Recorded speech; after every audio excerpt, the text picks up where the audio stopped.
इन लोगों ने। आखिर इस पंचवर्षीय योजना में मात्र 2-2, 3-3 टीचर्स जो है एक एक स्कूल में मिल पाते हैं। और आजकल जो हमारा आरक्षण है, आरक्षण आपको लगता है कि खत्म करने वाले हैं, आप सबको लगता होगा कि आरक्षण खत्म होने वाला है, लेकिन आरक्षण खत्म होने वाला नहीं है। वो अप्रत्यक्ष रूप से हमारा आरक्षण खत्म कर चुके हैं। इसका प्रमाण है हमारे पास अभी जो वरिष्ठ अध्यापक और लेक्चरर की भर्ती हुई थी, उसमें अपने आदिवासी क्षेत्र से चयनित हुए बच्चों की संख्या, हमारे आदिवासी क्षेत्र से जो एसटी के बच्चे हैं उनमें गणित में सिलेक्शन होने वाले बच्चों की संख्या थी 0। कितनी? 0। और ये दुर्दशा इसलिए है क्योंकि सरकार ने नया नियम निकाला है कि 40% न्यूनतम उत्तीर्णांक बाध्यता, 40% न्यूनतम उत्तीर्णांक बाध्यता के कारण हमारे बच्चे, हमारे इस क्षेत्र के युवा सरकारी नौकरियों से वंचित रह रहे हैं।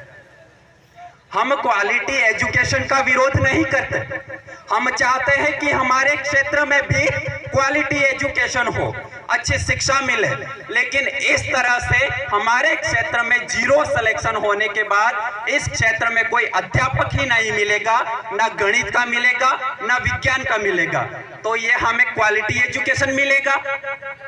सवाल है आप समाज वालों से, क्या इस तरह से ये हमें क्वालिटी एजुकेशन दिला रहे हैं?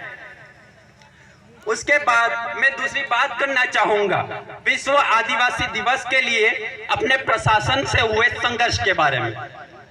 हमने इस कार्यक्रम से कई पहले अपनी पूरी टीम के साथ जो एसडीएम साहब है जाडोल, उनको एप्लीकेशन प्रदान कर दी गई थी।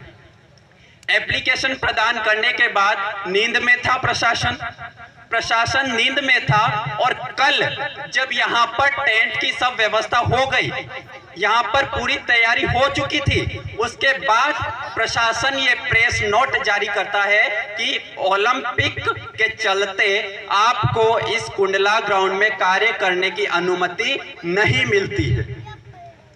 1 महीने तक प्रशासन को पता नहीं था यहाँ पर ओलंपिक हो रहे हैं।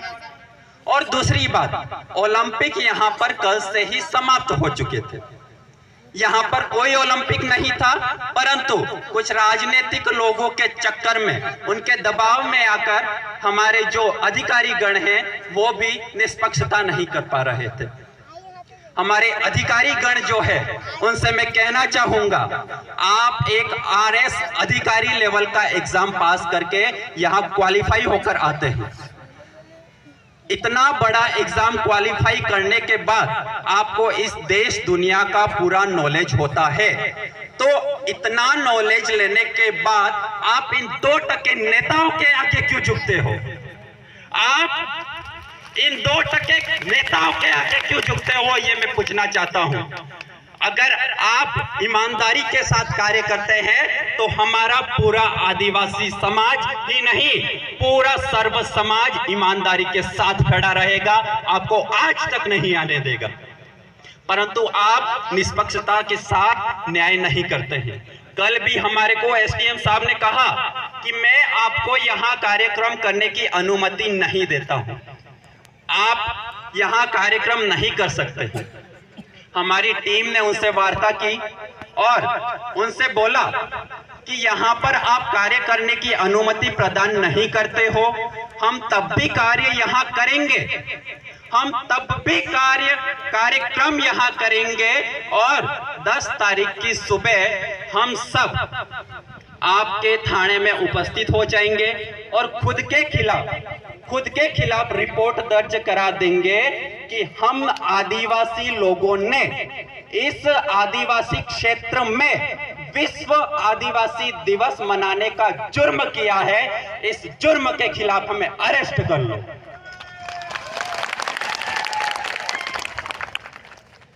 उसके साथ ही जैसे तैसे हमने वार्ता की और प्रशासन ने हमारे आगे घुटने टेके और हमारे को अनुमति मिली। अनुमति मिलने के बाद शाम का समय था, हमारे जो कुछ साथी है टीम के, वो अपनी करेल में एक बोर्ड की स्थापना कर रहे थे। वीर कालीबाई जो हमारी मौजूद है, तो उनके बोर्ड की स्थापना कर रहे थे। तो उस दौरान प्रशासन जाता है वहां और उनसे पूछता है कि आपको अनुमति किसने दी, अगर यहाँ कुछ होता है तो इसकी जिम्मेदारी आपकी रहेगी।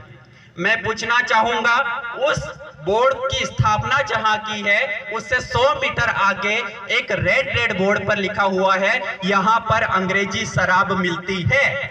उसकी परमिशन किसने दी? फिर उसकी परमिशन किसने दी इनको? ये होते कौन है परमिशन देने वाले? अपना गांव, अपना बोर्ड। पहली बात तो उनसे ये पूछना चाहिए थी हमारे साथियों को कि आप हमारे गांव में किसकी अनुमति से घुसे हो?